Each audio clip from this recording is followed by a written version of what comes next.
bangga jadi petani. Petani maju, terus maju, harus maju, itu semboyanku. Yang menyelamatkan bumi, air, dan seisinya. Itulah petani yang merupakan salah satu yang menciptakan ketahanan negara lewat ketahanan pangan. Itu kalau kepingin sukses penyuluh, dicintai oleh masyarakat dan dicintai oleh petani, penyuluh harus membuat demplot. Selamat datang di panggung penyuluhan, siniar penyuluh pertanian Kebumen. Sahabat tani, sore hari ini saya berada di BPP tempat saya kerja saat ini, di BPP Alian, Kecamatan Alian, Kabupaten Kebumen. Dan bersama saya beliau yang terhormat Bapak Koordinator saya. Selamat sore Pak Budi. Selamat sore Mas Nur. Ganteng kan sahabat tani, Pak Budi Hartoko namanya. Sebelumnya, sebelum kami kenalkan lebih jauh, sebelum saya kulik lebih banyak pengalamannya Pak Budi Hartoko, Pak Budi Hartoko itu punya lagu untuk pertanian kita, untuk petani Indonesia. Silakan Pak Budi. Iya, terima kasih. Jadi kita mendasari bahwa ada beberapa petani yang ada di masyarakat ini yang kelihatannya jadi petani itu merasa rendah diri dan merasa asor, jadi nggak punya semangat. Jadi dengan terketuk itu saya berusaha menciptakan lagu untuk membangkitkan bahwa petani itu bisa hidup, bisa mandiri, dan bisa sukses. Inilah lagu yang saya ciptakan, judulnya Aku Bangga Jadi Petani. Aku bangga, bangga jadi petani. Petani maju, terus maju, harus maju, itu semboyanku. Aku bangga, bangga jadi petani. Petani maju, harus maju, terus maju, itu semboyanku. Aku bangga jadi petani maju. Aku bangga jadi petani maju. Nah, luar biasa sahabat tani. Matur suwun. Suaranya loh. Not-notnya itu tepat sekali ya. Matur suwun, itulah ciptaan saya agar petani Indonesia itu semangat menatap ke depan dengan berbagai macam rintangan. Dia harus bangga. Saya itu jadi petani bangga dan bisa sukses, bisa mandiri, bisa menghidupi keluarga. Sahabat tani bisa disaksikan. Inilah bos saya. Mohon maaf Pak Budi, saya anak buah tapi wawancara bos nggak apa-apa ya. Siap. Sore hari ini. Matur suwun sangat. Karena sahabat tani itu harus tahu penyuluh-penyuluh Kebumen yang punya kompetensi penyuluhan yang baik seperti Pak Budi. Pak Budi spesial ini, beliau punya, kalau saya bilang ini Pak Budi itu antik sahabat tani. Nggak ada yang lain di dunia ini kayaknya selain Pak Budi gitu loh. Beliau gimana ya, talentnya tuh multi talentan ya. Suaranya, dan beliau itu musik itu luar biasa. Sampai menciptakan lagu sendiri, bahkan mengiringi lagu di KWT saat penyuluhan, membuat ibu-ibu semangat. Inilah Koordinator PPL Balai Penyuluhan Pertanian Kecamatan Alian. Nah, bisa disapa Pak Budi sahabat tani kalau kami memanggil pemirsa. Barangkali bisa kenal lebih jauh di Zoom Pak Budi nih, ketampanannya. Ya. Selamat sore para sahabat tani, ibu-ibu KWT, para petani di seluruh Indonesia, bahwa kita semua saudara. Saudara yang menyelamatkan bumi, air, dan seisinya. Itulah petani. Tanpa petani negara ini kurang bisa berjalan dengan seimbang. Petanilah yang merupakan salah satu yang menciptakan ketahanan negara lewat ketahanan pangan. Penyelamat bumi, penjaga tatanan negara, menjaga ketahanan pangan negara kita. Pak Budi ini sangat concern terhadap bagaimana membangkitkan petani itu menjadi lebih semangat, Pak Budi ya. Ya, di penyuluhan-penyuluhan, di BPP, di kelompok-kelompok tani. Beliau itu selalu memotivasi bagaimana petani itu jangan minder, harus bangga sampai menciptakan lagu tersebut. Pak Budi, ngobrol santai aja nih. Pak Budi siap. jadi penyuluh mulai kapan? Terus ngapain jadi penyuluh? Nggak jadi artis aja. Pak Budi tuh cocoknya jadi artis, sahabat tani. Ya, makasih. Jadi kita sekolah mulai dari SD. Kebetulan SD semua di Semarang, SMP di Semarang, SMA di Semarang, sampai alhamdulillah bisa kuliah di Semarang di Akademi Farming. Kita selesai tahun 86, kita selesai kuliah, terus kita mendaftar sebagai penyuluh. Di Akademi Farming berarti adik kelasnya Bu Endang Sapta? Iya, kita adik kelas persis Bu Endang. Jadi dulu yang pada saat penggojlokan mahasiswa itu Mbak Endang yang gojlok saya, yang gojlok saya kejam dia. Kualitasnya kejam dia. Terbaca. Bu Endang adalah penyuluh teladan tahun 2020 ya. Iya. Pak Budi ini adik kelasnya, nggak jauh beda sih. Angkatan farming memang luar biasa. Banyak orang-orang besar dari farming yang Amin. Ya. Kita di farming itu kuliah itu 70% lapangan. Jadi di farming itu tidak hanya mendapatkan di sektor pertanian, tapi dulu kita juga perikanan dapat, peternakan dapat, perkebunan juga dapat, sehingga sehingga kita terjun di masyarakat itu, menghadapi masyarakat kita sudah mempunyai bekal mempunyai bekal ya, sehingga nanti kita di desa, apa yang potensi di desa itu kita tinggal menyelaraskan saja, kita tinggal masuk apa yang potensi di situ nanti kita angkat. Jadi kita sudah mempunyai bekal. Itu kok bisa jadi penyuluh di Kebumen, Pak Budi? Kan orang Semarang. Iya, betul. Ini malah lebih Kebumen daripada orang Kebumen sekarang, Pak Budi. Betul. Jadi saya itu kelahiran Semarang dan dulu saya kerja ditempatkan di Semarang. Saya nggak mau. Jadi yang pertama di saya itu sudah tercipta jadi anak nakal. Jadi saya itu nakal, saya hidup di desa Kerobokan di Semarang itu, yang namanya Kerobokan Semarang Barat itu sudah terkenal orang pada waktu itu, banyak yang menyebut istilahnya gali. Jadi banyak galinya di sana, sehingga gali itu ya orang nakal yang suka meminta-minta, suka memeras, itu namanya gali di Semarang ya.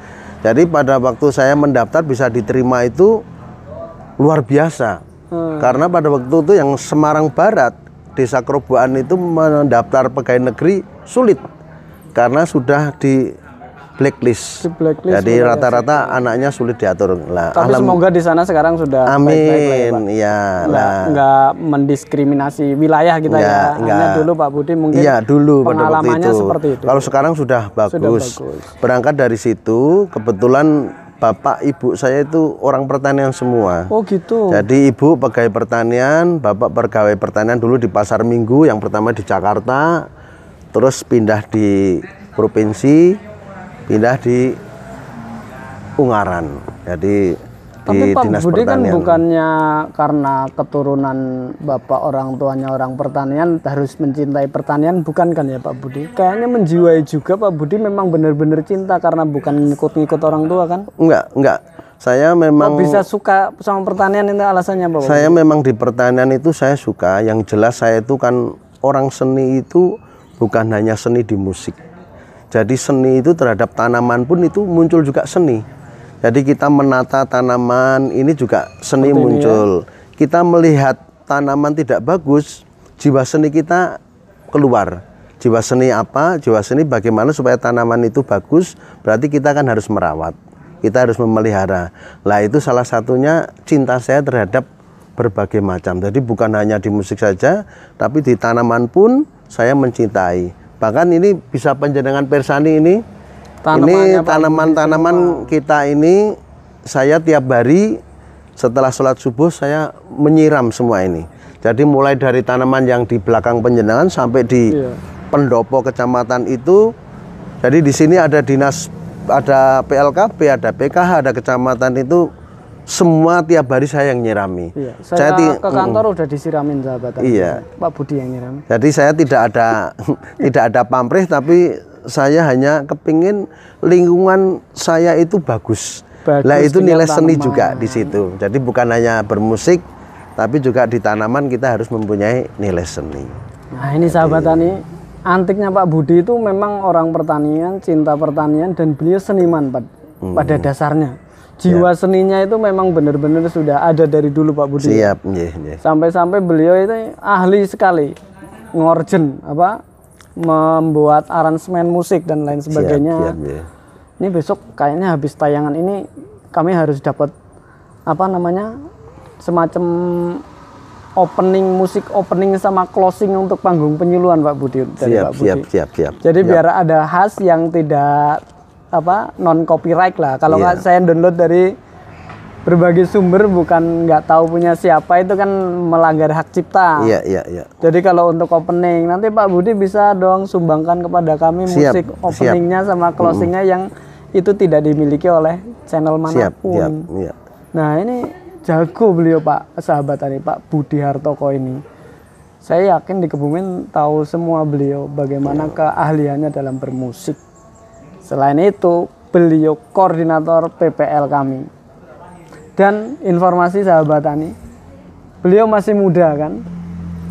Masih kayaknya kalau dari agak jauh, dari dekat pun kelihatan lebih muda Pak Budi daripada saya. Amin. Masih ganteng. Amin. Dan akhir bulan ini pensiun. Iya. Purna tugas. Nggak ada yang nyangka Pak Budi. Pak Budi itu mau purna di akhir bulan ini. Iya, siap. Usianya berapa Pak Budi? 58. Sing bener 48 apa 58? 58 ya, tapi karena kita mensyukuri nikmat. Bukan diundurin dulu enggak, usianya. Kita itu diajuin gitu orang enggak? yang tidak pernah iri sama orang. Ada orang lain sukses, orang lain berhasil, teman saya berhasil, itu saya senang. Jadi saya nggak pernah iri. Itu kunci bisa awet muda. Kita jangan sampai iri sama orang. Jadi jangan sampai senang lihat orang susah ngelihat orang senang gitu ya. Iya, betul. Jadi senang lihat orang senang, susah ngelihat orang susah. Iya. Hati ini menjaga kita sehingga ke fisik, ke wajah menjadi lebih mudah gitu. Iya, amin. Ya, luar biasa Pak Budi. Iya, seperti Pak itu. Budi ceritanya dulu nih selaku penyuluh sebelum purna ini kan harus menceritakan pengalamannya Pak Budi. Kami di panggung penyuluhan kepengen semua penyuluh-penyuluh itu di Kebumen sebelum purna pasti punya pengalaman yang sangat penting buat yang muda-muda. Iya. Seperti saya mau ngaku muda, mukanya udah tua ya. Sama seperti kameramen saya yang di belakang yang muda-muda.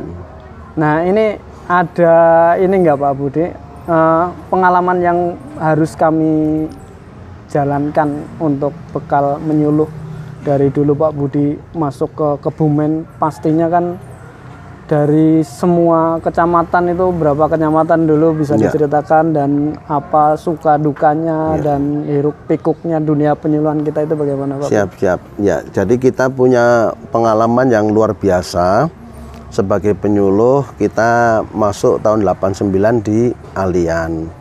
Terus pertama di Alian. Di Alian, ya, di Alian kita kerja di Alian. Alhamdulillah waktu itu kita 1 tahun sudah bisa mendapatkan berbagai macam penghargaan. Di antaranya untuk lomba kelompok pencapir Desa Kalirancang itu juara pertama berturut-turut 2 kali. Kalirancang tingkat kabupaten. Ya, terus untuk tingkat provinsi kita KBD Kebun Bibit Desa Kalirancang itu juara 2 seprovinsi. Waktu itu? Iya, waktu itu 2 kali berturut-turut kita Kalirancang, sehingga pada waktu itu sebelum Kalirancang mengikuti kelompok capir itu juaranya selalu Kalipuru, Pujotirto. Itu di sana itu dulu juaranya selalu Pujotirto. Begitu Kalirancang ikut, Pujotirto lewat. kalah sama kita. Dulu sama masih ada Kalimantan. kelompok pencapir. Iya, kelompok pencapir. Dan iya. itu aktif sekali waktu itu ya. Dan Iya, Pak kelompok Budi pencapir. bisa membawa kelompok taninya menjuarai tingkat kabupaten. Iya, kabupaten dua kali. Bukan hanya saya saja, tapi kita kolaborasi dengan Teamwork, penyuluh ya. senior, dengan sesepuh di situ, juga dengan anak-anak SPMA. Kita libatkan masuk di dalam kelompok tani itu. Kita beri masukan. Alhamdulillah juara waktu itu di kelompok tani. Terus untuk pengalaman yang di Sadang, Dari Alian pindah Sadang. ya dari Alian kita pindah Sadang tahun 91. Lah di situ kita menemukan lapangan yang candra di mukanya Kebumen di situ. Tidak ada seorang penyuluh pun yang mau ditempatkan di Sadang. Tapi kok Pak Budi mau? Ya karena yang pertama saya kan orang kota katanya ya, sombong sedikit nggak apa-apa ya. Jadi saya senang tantangan. Saya itu gitu. orang hidup senang tantangan. Di Sadang itu sama sekali nggak ada listrik. Belum ada Kita listrik dari waktu itu? 91 listrik masuk tahun 2006. Ya. Terus angkutan mobil untuk kita bekerja itu kita harus nunggu dari Karangsambung sampai ke Sadang itu bisa berjam-jam. Ya. Kalau mau ke kota Kita gitu kalau ya? mau ke kota kita nunggu Pak Dokter ke kota. Pak Dokter Puskesmas ke kota, kita nunut ke kota. Lah perjalanan yang paling mengasihkan pada waktu itu tidak ada satupun penyuluh yang mempunyai sepeda motor. Pak Budi nggak pakai motor juga? Nggak punya sepeda motor. Padahal kan dulu Pak Budi orang kaya juga. Iya, jadi meskipun kita nggak kaya, yang namanya anak pegawai negeri itu pas-pasan, Mas. Bapak Ibu itu pegawai negeri semua, tapi kehidupannya kan anaknya kuliah, anaknya sekolah untuk Nggak, makan. Pak, belum bawa motor. Belum, nggak punya sepeda motor. Jadi kalau kerja kita jalan kaki. Jalan kaki. Jalan kaki bisa 1 jam sampai 1,5 jam. Ya, dari Sadang Kulon sampai ke Kedunggong itu menempuh perjalanan bisa 1 jam. Kita perjalanan bukan hanya di jalan datar saja, tapi mau menempuh ke desa Kedunggong, waktu itu kita harus menyeberang sungai. Tanpa Ya? jembatan. Tanpa jembatan. Bisa dibayangkan pada waktu kita menyeberang sungai, kita bergandengan Pak Camat di depan, yang di belakang-belakang itu dulu kita kalau penyuluhan itu luar biasa, Mas. Jadi dengan puskesmas, dengan Pak gitu Camat, dengan di sektor kecamatan, itu kita bareng-bareng. Sehingga pada waktu kita penyuluhan, kita bisa orang 7, orang 8. Gandengan nyabrang di kali, terus yang di depan itu orang asli di situ. Oh, yang membawakan jalan. Iya, mau yang. Jadi kita gandengan ini, kaki ini nggak bisa menapak. Karena itu sungai di Kedunggong, di Karangsambung, Luulo itu pasir bawahnya, sehingga pada kita injak itu kaki kita nggak nekan, nggak sampai ke bawah, tapi kita ngambang itu. Jadi bisa dibayangkan kalau sampai ada yang lepas, itu meninggal, itu pasti mati kita. Ya karena kalau itu kan kita cerita pas banjir ya, kita banjir itu nyabrang itu gandengan tuh, kita pokoknya Belum sampai seberang berarti basah semua Pak Budi? Iya, kita taruhannya nyawa. Terus nanti penyuluhan basah-basahan? Enggak apa-apa juga. Dan orang sana menerima. Jadi kita itu setiap kali kita penyuluhan itu kita taruhannya nyawa. Sudah di situ, sudah kita menyeberang dari tempat bawah sampai ke desa yang dituju Kedunggong, itu jalannya juga jalan setapak. Kita nggak bisa melihat sinar matahari. Betul-betul hutan. Di situ alhamdulillah saya cuma bertekad saja, saya kepengen minterke petani yang ada di pucuk Ganeng sana. Saya cuma hanya doanya, selain doa agama kita, saya doanya bertekad minterke petani di sana. Alhamdulillah selama 13 tahun saya di Sadang diberi keselamatan. 13 tahun 13 di Sadang, kerja lewat nyebrang sungai seperti itu sampai tidak ada listrik. Menyusuri hutan, tidak ada listrik, berangkat kerja 1 jam. Dan gaji cuma 40.000 waktu itu. 40.000. Gaji 40.000, kita makan itu tiap hari nyuwun sewu, kalau boleh saya cerita itu bisa nangis. Jadi saya kalau makan itu tiap hari cuma nasi sama tempe, dan bayem itu kita masukkan di air yang panas, kita angkat lagi dengan sambal itu. Kita kalau cerita sampai di situ saya nangis betul. Jadi betul-betul seperti itu. Jadi kita betul-betul, tapi kita penyuluh harus siap ditempatkan harus kuat di mana saja. Alhamdulillah masyarakat itu terhadap kita bagus sekali. Dan perlu diingat lagi, seorang penyuluh pada waktu itu kalau belum dipanggil Pak Mantri itu belum bangga. Berarti kita belum diakui sebagai penyuluh. Iya, belum diakui Berarti sebagai penyuluh. Tapi Pak kalau Mantri ya? sudah dipanggil Pak Mantri, kita bangga sekali. Semakin yakin kita. Alhamdulillah kita sudah diakui, kita sebagai Mantri Tani itu. Nah, ini kita mempunyai energi lebih dari situ. Itu karena apa? Karena yang di atas. Betul-betul itu filosofi perjuangan yang beneran luar biasa. 13 tahun kita di sana. 13 tahun di hutan itu saya katakan, bukan lagi desa. Karena nyebrang sungai sampai basah-basahan, penyuluh basah-basahan, dan tantangannya nyawa. Nyawa, betul. Nggak Dan ada. setelah dari Sadang pernah di mana aja Pak Budi selain Iya, setelah kita di Sadang, kita terus ke Pejagoan. Pejagoan pernah? Di Pejagoan kita tidak ada sejarah yang kita bisa pamerkan atau kita bisa sebutkan karena biasa-biasa saja. Kalau selain Tantangannya kecil. Terus dari Pejagoan kita ke Perembun. di Perembun pernah Ke Perembun juga sama saja. Tantangannya maaf, tidak nggak ada. se-ekstrim di Sadang. Ya, terus setelah itu kita 3 tahun mau pensiun, saya kepingin bangun Alian. Kembali lagi. Nah, ini kembali di Alian. Nah, ini ceritanya setelah di Alian, jadi penyuluh itu untuk membangun dalam satu wilayah itu tidak hanya cukup 1 minggu atau 1 bulan atau 1 tahun. Jadi kita minimal itu 2 tahun, 3 tahun. 2 tahun minimal itu baru kita bisa mengetahui potensi-potensi titik-titik di desa-desa masing-masing yang akan perlu kita gali. Nah, Pak, ini repotnya begitu saya sudah tahu titik-titik itu, kita dihadapkan dengan masa saya sudah pensiun. Masa purna. Nah, ini kita berharap terhadap panjenengan itu, sarjana-sarjana yang masih muda, masih pinter, itu panjenengan harus bisa menggali potensi. Jadi penyuluh itu bukan hanya memberikan penyuluhan saja, memberikan pengetahuan, tidak juga. Tapi harus bisa menggali potensi wilayah desa, binaannya. Ya, wilayah binaannya. Dan yang penting lagi, psikologis kita dengan petani harus kena, harus menyatu. Harus nyambung ya. Iya. Hati kita dengan hati yang petani yang kita suluh harus klop. Bagaimana psikologis itu bisa terwujud? Jadi kita sering berkunjung ke petani. Tidak semua petani dikunjungi, nggak ada waktu kita. Kita harus bisa menilai petani-petani mana yang bisa diajak maju dan yang bisa maju dan potensi. Itulah yang dikunjungi. Jadi kalau kita penyuluhan pakai sistem merata, semua diberi penyuluhan, waktu kita habis. Lebih baik dalam satu desa itu kita mencari sosok petani yang betul-betul mau diajak maju dan dia potensi, dia milenial, itu kita kejar terus. Karena dalam satu titik api yang bisa memberikan sinar itu akan lebih berhasil daripada kita semuanya diberi penyuluhan tapi tidak ada hasilnya. Itu saya filosofi saya. Strategi Pak Budi dalam penyuluhan harus fokus ketika ada melihat potensi di desa tersebut sampai petani-petani potensial itu yang kita garap. Betul. Kalau memang petani agak susah diajak maju, tinggal saja kita garap yang mau dulu diajak maju karena nanti bisa menjadi percontohan untuk petani yang lain. Betul. Dan pada akhirnya tetap mereka akan ngikut ya biasanya ya. Betul. Karena orang bisa jadi nolak dulu kalau ada sampel yang maju pasti ikut maju. Tapi itu saja nggak cukup.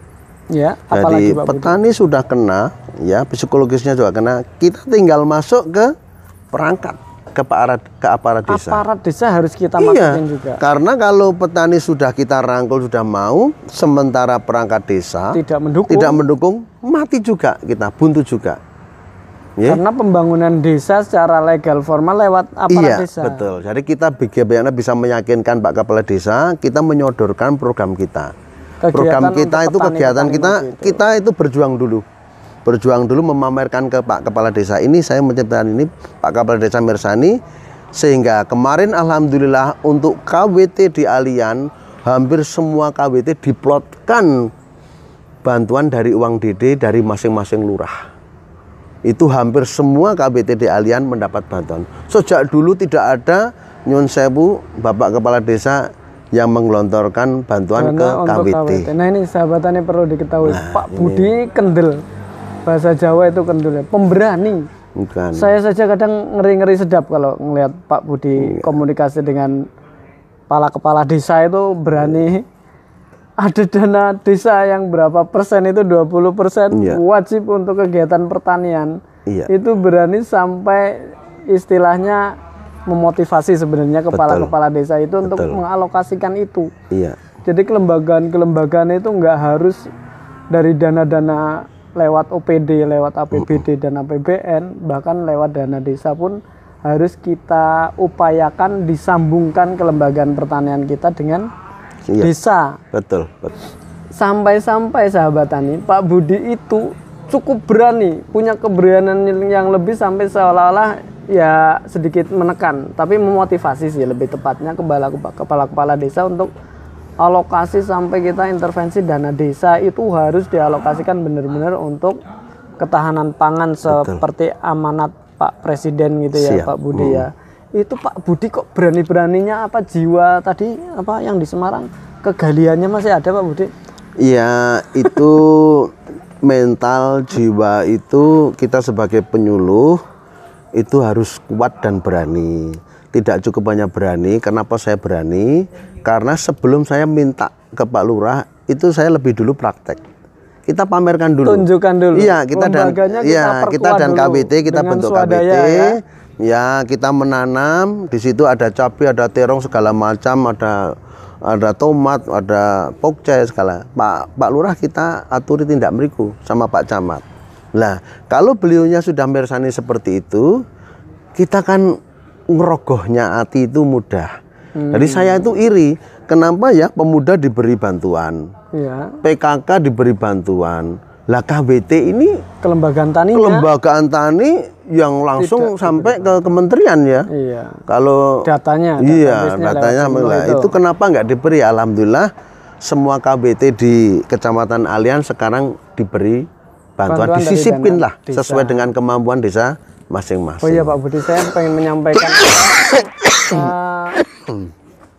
Pak Budi, saya pengen menyampaikan pesan dari teman-teman penyuluh ini. Pak Budi ini kan barangkali Pak Budi udah mendengar. Ini Pak Budi ini katanya Bapak KWT seluruh dunia bagian Kebumennya Pak. Amin. Amin. Konsen terhadap KWT-nya itu luar biasa sahabat. Alasannya apa Pak Budi? Apa karena cari ini ada yang muda-muda atau memang bedanya apakah kelompok tani dengan kelompok wanita tani? Kenapa? Barangkali pasti ada alasan-alasan tadi seperti Pak Budi lebih fokus kepada petani yang maju terlebih dahulu. Ini alasan logis dan jiwa kepenyuluhannya pasti ada yang rasionalnya Pak Budi. Secara manusiawi yang namanya manusia laki-laki dan perempuan, laki-laki itu harus mencintai perempuan. Dan perempuannya itu sendiri tapi tapi tidak cukup hanya mencintai. Selain mencintai perempuan juga menghargai terhadap laki-laki. Jadi secara prinsip kita menghargai sesama, baik perempuan maupun laki-laki. Tapi ini sudah saya pelajari, saya 33 tahun sedang sebagai melakukan penyuluhan. Setiap kali saya memberikan penyuluhan ke bapak-bapak itu 15 menit itu pasti sudah tidur. Pasti sudah tidur. Kita memberikan padahal kita pada waktu itu memberikan bantuan. Kalau sudah ngerokok kemenyan itu bapak itu langsung kena candu atau apa langsung pada tidur. Lah, ini repot kan? Ini nyata ini. Sehingga ini kalau saya terlalu banyak membuang terhadap para petani-petani bapak-bapak ini saya rugi. Ya udahlah.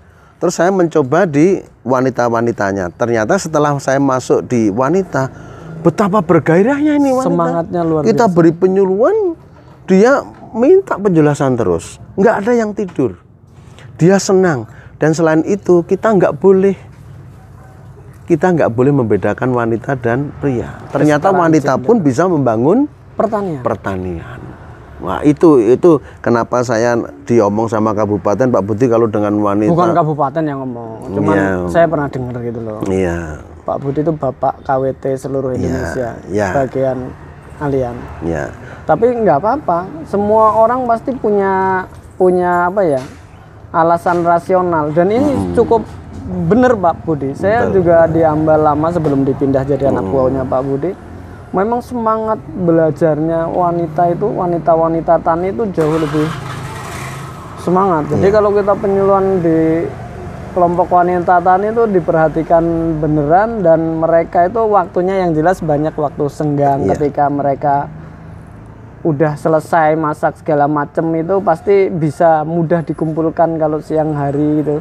Nggak seperti bapak-bapak yang kadang aktivitasnya nggak fokus di pertanian, banyak yang kegiatan di luar, sehingga mungkin terbagi fokusnya terhadap yang lain. Dan ini masuk akal Pak Budi, saya dukung. Semoga saja kami ini sepeninggalannya Pak Budi pensiun nanti bisa melanjutkan hal-hal positif yang dilakukan Pak Budi. Amin. Gitu Pak Budi. Terakhir Pak Budi, ini nggak terasa kayaknya udah hampir setengah jam lebih kita ngobrol. Ada pesan nggak Pak Budi? Ini sebenarnya kami pengen juga jangan terlalu banyak purna lah penyuluh-penyuluh senior seperti Pak Budi dan teman-teman yang senior itu, karena kami belum siap bisa jadi yang junior menggantikan kehebatan penyuluh-penyuluh yang sudah terbukti kehandalannya dari dulu sampai sekarang Pak Budi. Itu ada pesan nggak buat kami atau buat penyuluhan secara umum, barangkali ada masukan untuk pemegang kebijakan, nggak apa-apa Pak Budi? Pak Budi jasanya sudah luar biasa. Iya, siap nih. Jadi saya hanya berpesan untuk penyuluh-penyuluh yang muda-muda ini.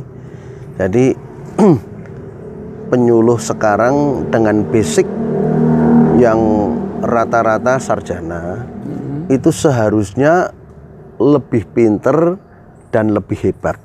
Seharusnya. Iya, harus.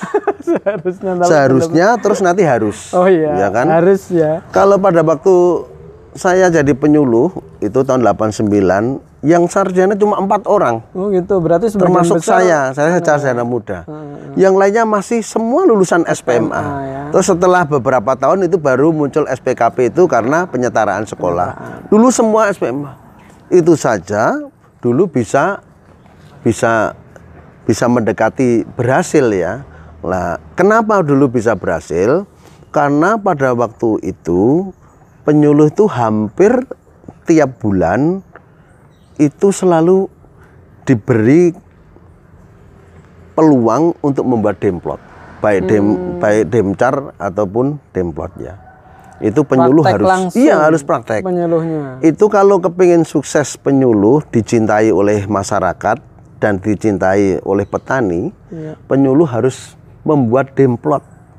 Kalau penyuluh tidak membuat demplot, panjenengan S2, S3 apapun, tidak mungkin petani akan menghargai panjenengan.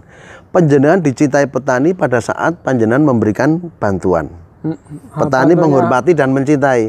Di saat panjenengan tidak memberikan bantuan, pada saat itu juga panjenengan tidak ada apa-apanya di mata petani. Hanya sesaat. Ya, itu larinya tadi di psikologis tadi. Semakin kita psikologisnya nyambung, ilmu apapun masuk ke petani itu mudah. Jadi kuncinya harus psikologis kena dulu, baru ilmu pertanian masuk. Itu sukses di situ pertanian. Tapi sekali lagi saya pesan untuk panjenengan, kemarin sudah kita angkat di grup. Jadi penyuluh jadilah penyuluh seperti dulu. Jadi kita bekerja tidak hanya hari Senin sampai Jumat, tapi kita bekerja harus menyesuaikan kebutuhan petani. Kebutuhan petani minta malam hari pada waktu itu ya, kita penyuluh harus siap memberikan penyuluhan malam hari. Terus petani minta penyuluhan hari Sabtu, kita harus siap hari Sabtu. Minta Minggu, kita harus siap hari Minggu. Ya, itu kalau mau pertanian ini sukses. Tapi kalau sudah dikunci, penyuluh bekerja dari Senin sampai Jumat, sudah. Akhirnya petani egonya muncul, panjenengan egonya muncul, pembangunan pertanian ini ngambang. Psikologisnya nggak klop. Enggak, jadi panjenengan harus mengikuti kebutuhan petani. Itu pasti berhasil. Karena petani nggak ada liburnya. Tidak ada liburnya. Jadi kapan dibutuhkan oleh petani, kita harus siap. Harus siap, itu kuncinya. Ini yang paling berat menjadi orang-orang yang ditinggalkan oleh Pak Budi itu, Pak Budi. Jadi Pak Budi ini luar biasa sahabat tani. Malam datang, minggu datang, minggu-minggu ke kelompok-kelompok, malam-malam bahkan sampai ada istilahnya tahlil segala macam, undang Pak Budi, datang beliau. Ya, luar biasa. Dan doakan kami yang muda-muda ini semua Pak Budi supaya kuat meneruskan perjuangan Pak Budi yang memang luar biasa dan bisa mampu untuk menjalankan pesan-pesannya. Terakhir kalau saya boleh pesan. Siap. Nggih, kalau kali panjenengan semua yang muda-muda jangan dilupakan budi pekerti. Nggih. Itu yang terpenting. Budi pekerti itu menghormati yang lebih tua. Menghormati yang lebih tua. Menghormati yang lebih tua. Apapun orang tua itu banyak kelemahan. Tapi dalam segi usia kita orang Jawa harus menghormati orang yang tua. Ya, itu nanti kalau panjenengan sudah pinter, lapangannya hebat, cerdas, budi pekertinya bagus, panjenengan betul-betul selamat dunia akhirat. Amin. Tidak di dunyonya sahabat, tapi di akhiratnya jenengan juga selamat. Budi pekerti itu penting. Sekarang budi pekerti sudah pada luntur. Nggih, nyuwun tulung nanti jenengan yang muda-muda itu budi pekerti yang dulu sudah pernah diajarkan oleh nenek moyang kita, sekarang dijalankan lagi. Nilai-nilai luhur kebangsaan kita. Iya. Harus menghormati, menghargai kepada orang yang lebih senior, lebih tua, dan kita juga tetap menyayangi yang jauh lebih muda. Siap, gitu ya. Yeah. Sudah Pak Budi? Siap. Demikian, mohon maaf dan terima kasih sekali Pak Budi. Sama-sama. Sampai sore hari ini. Selamat sore. Dan ini kesempatan baik buat kami bisa mewawancarai Pak Budi Hartoko. Pak Budi Hartoko berpesan dijaga tuh budi pekerti. Nah, sama-sama budinya, dan matur nuwun Pak Budi. Petani Indonesia berjaya, sejahtera, bahagia. Penyuluh pertanian Kebumen aktif, kreatif, inovatif. Saya Nur Hadi Mustafa, undur diri. Terima kasih. Assalamualaikum warahmatullahi wabarakatuh. Waalaikumsalam warahmatullahi wabarakatuh.